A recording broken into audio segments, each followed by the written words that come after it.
Hello student, I am Sunita Jha. हम कर रहे हैं क्लास 6 मैथ्स का चैप्टर 2 लाइंस एंड एंगल और ये हमारे वीडियो का पार्ट 5 है। स्टूडेंट, हमारा आज का टॉपिक है कंपेयरिंग एंगल। इस टॉपिक में हम दो एंगल को कंपेयर करना सीखेंगे। तो देखिए, आपकी बुक में कुछ पिक्चर्स दी गई हैं एनिमल्स की। एनिमल की पिक्चर्स दी गई हैं कुछ इस तरह से। आप यहाँ बोर्ड पे देखिए कि एनिमल्स की पिक्चर कुछ इस तरह से दी गई है जो अपने माउथ को ओपन कर रहे हैं।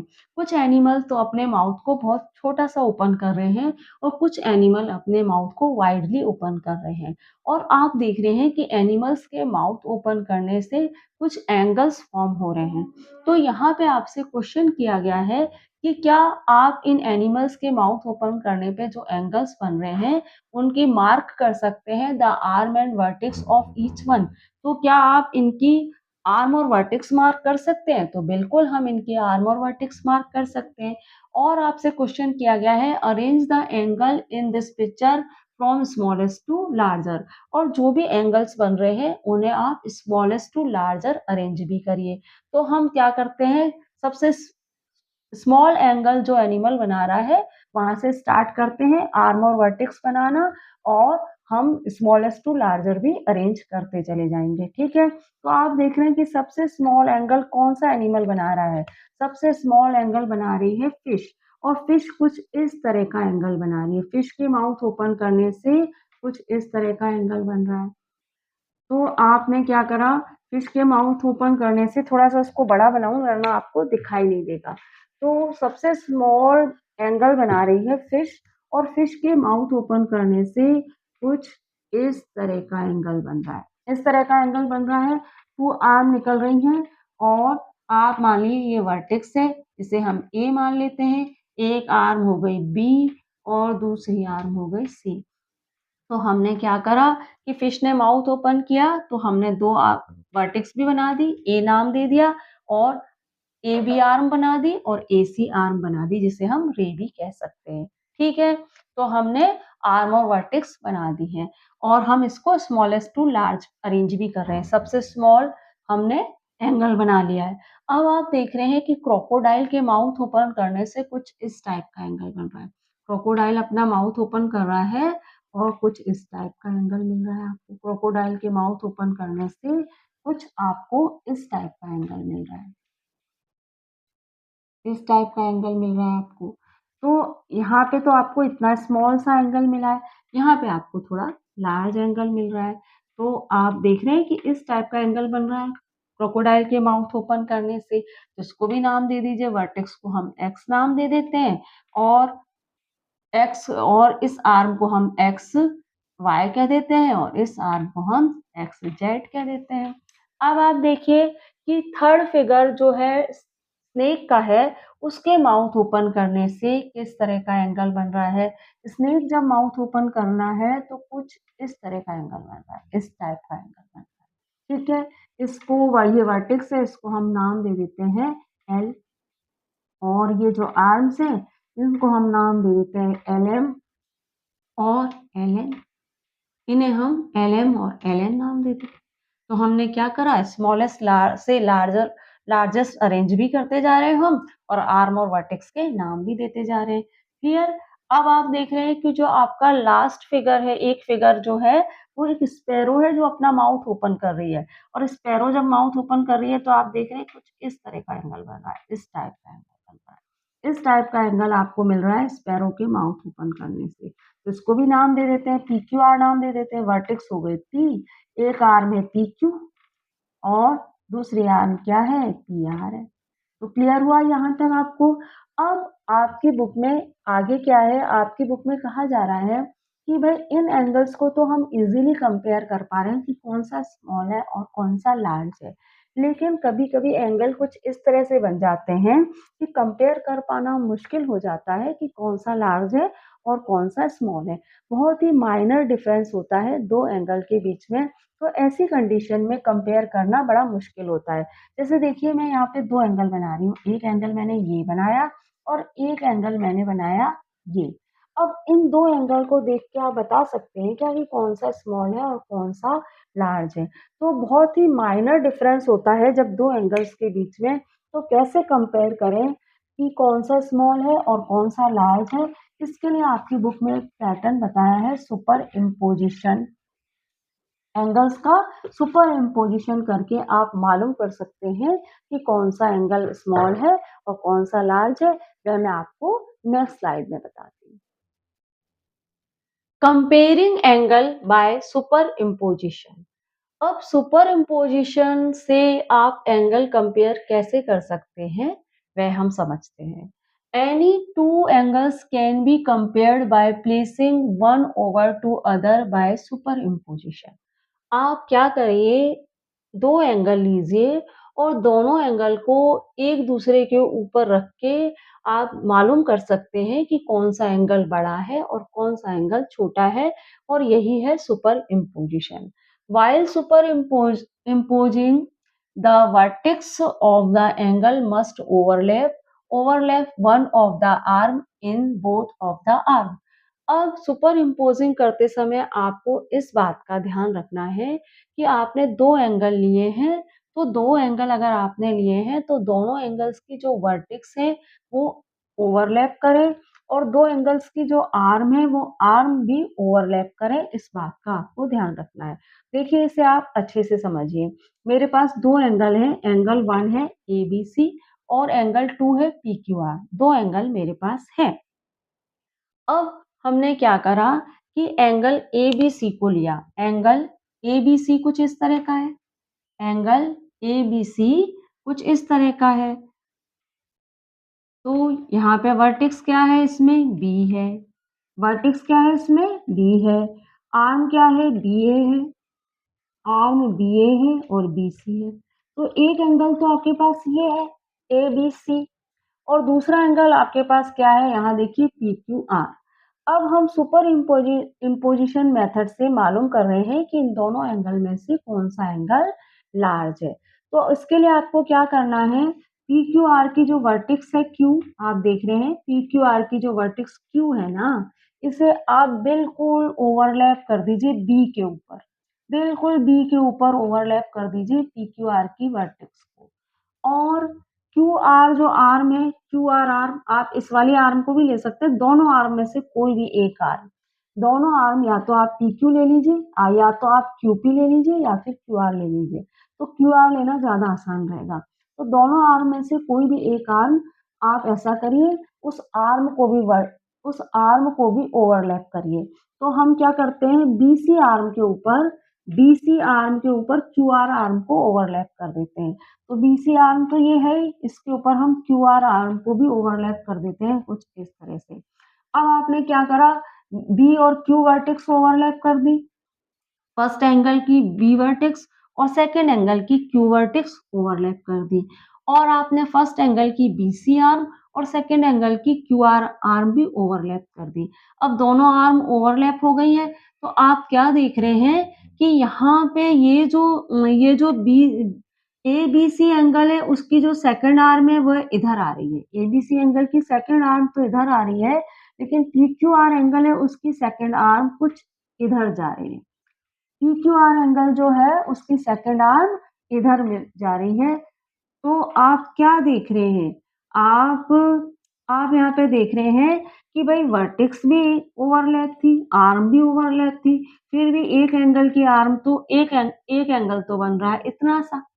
वर्टेक्स ओवरलैप थी और आर्म भी ओवरलैप थी, वर्टेक्स ओवरलैप थी और आर्म भी ओवरलैप थी, फिर भी क्या हुआ, फिर भी ए ए बी सी एंगल तो बना इतना सा। ए बी सी एंगल तो इतना सा बना, लेकिन पी क्यू आर एंगल बन गया इतना बड़ा। देख पा रहे हैं ना आप, वर्टेक्स ओवरलैप थी, आर्म भी ओवरलैप थी, फिर भी ए बी सी एंगल बना इतना, और पी क्यू आर एंगल कितना बना, इतना बना। ये पी है, पी क्यू आर एंगल आपका बन गया इतना बड़ा। तो यहाँ पे आप क्या देख रहे हैं, सुपर इम्पोजिशन मेथड आपने यूज किया। सुपर इम्पोज्ड जब आपने किया तो आपने क्या देखा, सुपर इम्पोज्ड करने पे आपने देखा कि पी क्यू आर जो है वो लार्ज है ए बी सी से। देख पा रहे हैं ना आप। तो यहाँ पे आप लिख दीजिए P Q R is larger than A B C. यहाँ पे हमने सुपर इम्पोज, यहाँ पे मैंने आपको रफली समझा दिया है, और यहाँ पे मैंने नीटली आपके लिए फिगर भी बना दिया है। सुपर इम्पोज किया है ए बी सी को, और PQR को सुपर इम्पोज यहाँ पे करा है। तो आप देख रहे हैं कि ABC जो है वो स्मॉल है अकॉर्डिंग टू PQR के सुपर इम्पोज करने पे। अब हम ऐसा करते हैं, अब आपको क्या करना है, अब यहाँ पे आपसे कहा गया है, आपकी बुक में कहा गया है कि दो एंगल इक्वल है। आपके पास दो एंगल है और दोनों ही एंगल इक्वल है। तो ऐसी कंडीशन में आपको लग रहा है कि ये इक्वल है, लेकिन हो सकता है दो एंगल है, दिखने में दोनों ही एंगल इक्वल लग रहे हैं, लेकिन आप सुपर इम्पोज करके मालूम करना चाहते हैं कि ये इक्वल है कि नहीं। तो वह हम कैसे करेंगे, वह हम नेक्स्ट स्लाइड में देखते हैं। Equal angles. Now consider angle AOB and angle XOY in the figure which is greater. यहाँ पे आप दो एंगल देख रहे हैं, एक है AOB, दूसरा है XOY। इन दोनों एंगल को देख के आप बता सकते हैं कि कौन सा एंगल ग्रेटर है। बिल्कुल हम सुपर इम्पोजिशन मेथड का यूज करके बता सकते हैं कि इन दोनों में से कौन सा ग्रेटर है। आपके पास फर्स्ट एंगल क्या है, आपके पास फर्स्ट एंगल है AOB। फर्स्ट एंगल है आपके पास AOB। तो यहाँ इसकी वर्टेक्स है O और OB एक रे है इसमें, और एक रे इसमें आप क्या देख रहे हैं, एक रे है इसमें OA। दो रे से मिलकर ये एंगल बना है OA और OB और इसकी वर्टेक्स है O।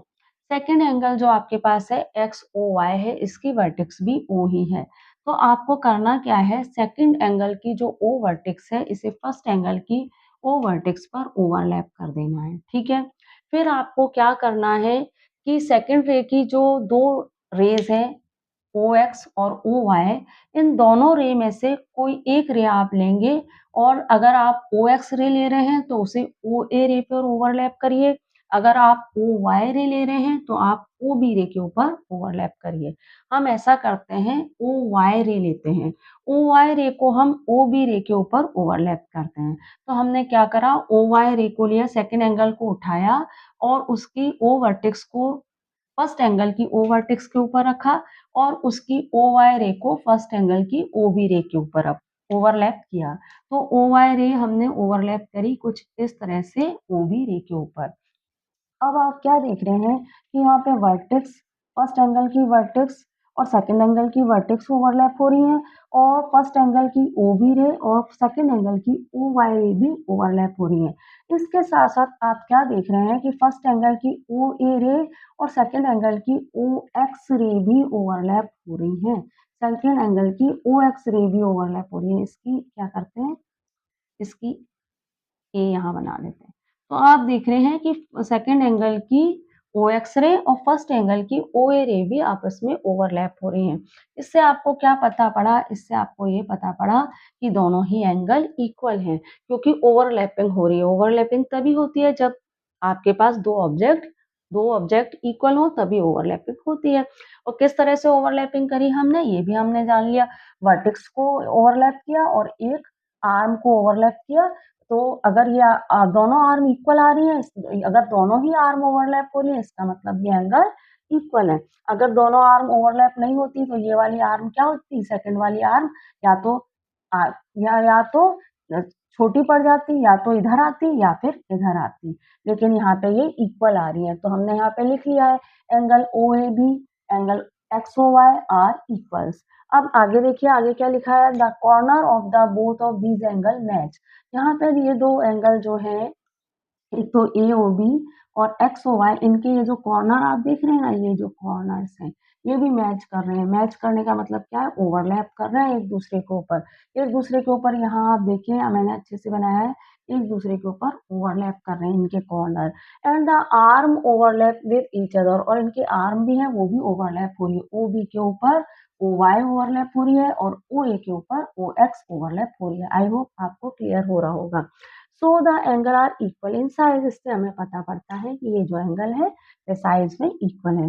We can see that there is an equal amount of rotation OB and OA and OY to OX। इसके साथ साथ आप एक चीज और भी देख रहे हैं कि इन दोनों ही एंगल में इक्वल अमाउंट में रोटेशन है। आप देखिए कि फर्स्ट एंगल में OB से OA तक, OB रे से OA रे तक, OB रे से OA रे तक रोटेशन है इतना। सेकंड एंगल में ओ वाई रे से ओ एक्स रे तक रोटेशन है इतना, और दोनों ही एंगल में इक्वल अमाउंट ऑफ रोटेशन है, इसीलिए ये एंगल इक्वल है। देखने में ऐसा लग रहा है कि सेकंड एंगल जो है वो फर्स्ट एंगल से लार्ज है। ऐसा इसलिए लग रहा है क्योंकि इनकी आर्म को हमने एक्सटेंड कर दिया है। ये रे है तो रे को हम एक्सटेंड कर सकते हैं, तो सेकंड एंगल की रे को हमने एक्सटेंड कर दिया है, इसलिए सेकंड एंगल लार्ज लग रहा है। हम चाहें तो इस एंगल की रे को भी एक्सटेंड कर सकते हैं, लेकिन हम मालूम सिर्फ रे से मालूम नहीं करते, आर्म से मालूम नहीं करते कौन सा एंगल बड़ा है, कौन सा छोटा है। हम इसमें पाए जाने वाले रोटेशन से आइडिया लगाते हैं कि कौन सा एंगल बड़ा है और छोटा है। इनके रोटेशन इक्वल है, इसीलिए इनकी जो रेज़ हैं वो ओवरलैप हो रही हैं। बस फ़र्क कितना है कि सेकंड जो एंगल है उसकी रे थोड़ी-सी आगे निकल गई है, लेकिन ओवरलैपिंग हो रही है।